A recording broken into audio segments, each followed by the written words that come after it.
Iyan na, nakakabit na. Anong ginawa dito? Ang dami. Kasi diba binili natin to sa tao lang, hindi siya galing India. Kasi yung espresso niya meron na rin, kaya binili niya rin to. Binenta niya, nakita natin. Tapos eto, nilagyan ko ng sealant. Yan, sealant. Nilagyan ko ng sealant dyan. Paikot. Black nga dapat pala white ang nilagay ko. Kaya lang maninilaw din yan, ano. Okay na yan. Tapos eto, nilagyan ko ng 3M yan. Ayun, dito nakaangat nga. Pero okay lang yan. Nilagyan ko siya ng 3M. Tapos ito natatanggal to, diba? Trinis ko lang ng ballpen yung loob. Tapos kinater ko na lang pag ganun. Cutter. Kaya ng cutter kasi manipis lang naman to eh. Cutter lang. Tapos yung ilaw niya, yung pinalit pa rin ng may-ari, white. Hindi pa tayo nakakabili ng yellow na super bright. Tapos yung kabila, ganun din. Yan. Nilagyan natin ng sealant. Tapos ito 3M tape, double sided, para dumikit tong bracket na to. Tapos nilagyan ko yan sealant. Tapos trinis ko, natatanggal to, diba? Pinatong ko lang yun dyan. Tapos trinis ko lang ng ballpen yung nasa loob. Tapos kinater ko na lang. Tapos ang wiring, teka, tayo muna natin to. Ang wiring wala dyan, hindi ako nagpasuot dyan. Ito lang makikita nyo dyan, negative tsaka positive. Itong dalawa. Ang wiring yan magulo. Ayun o, kita nyo ba yan? Kikita no. Ayun, yun siya. Kita ba? Yun, ayun siya o. Yun yung likod. Hindi ko na rin tinanggal yung bumper. Dukot-dukot lang. Pinalitan ko rin yan. Pinalitan ko rin ito, di ba? Naka H3 siya eh. Pinalitan ko na socket para madali siyang tanggalin. Actually, yung socket nitong wiring harness na nabili ko pang H11 ata. May buti meron pa akong ganitong socket.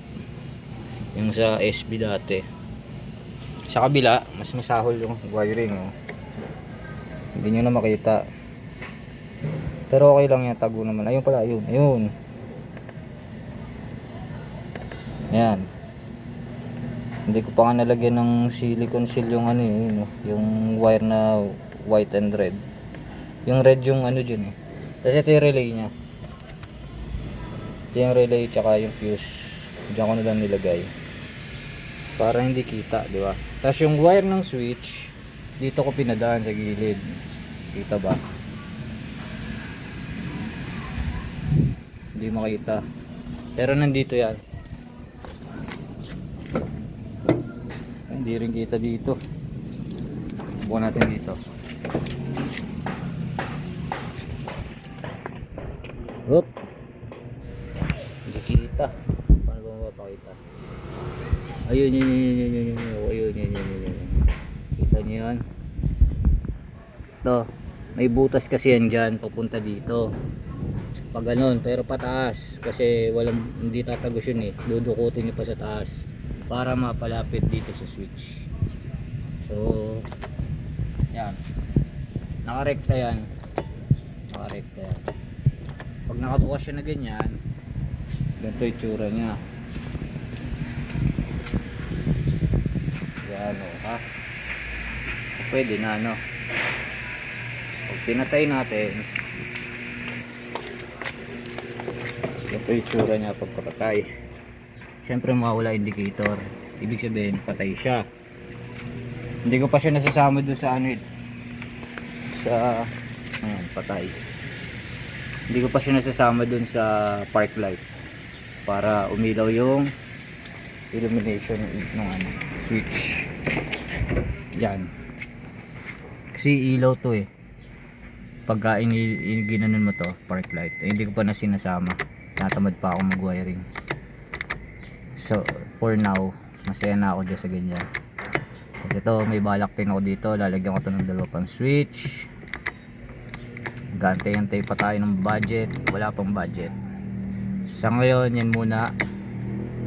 Medyo madali lang siya ikabit. Basta kinumpleto ko muna lahat materials. 3M tape, sealant, ano pa ba, 3M tape, sealant, harness, tapos yung switch kadadating lang kasi kahapon tapos yung socket, yun lang naman. Last yan, papalitan ko to yellow, super yellow, kasi ang daming naninilaw sa daan no? So yan muna. Sa susunod na lang uli. Yan, gaya yung tsura niyan. Susunod na lang uli.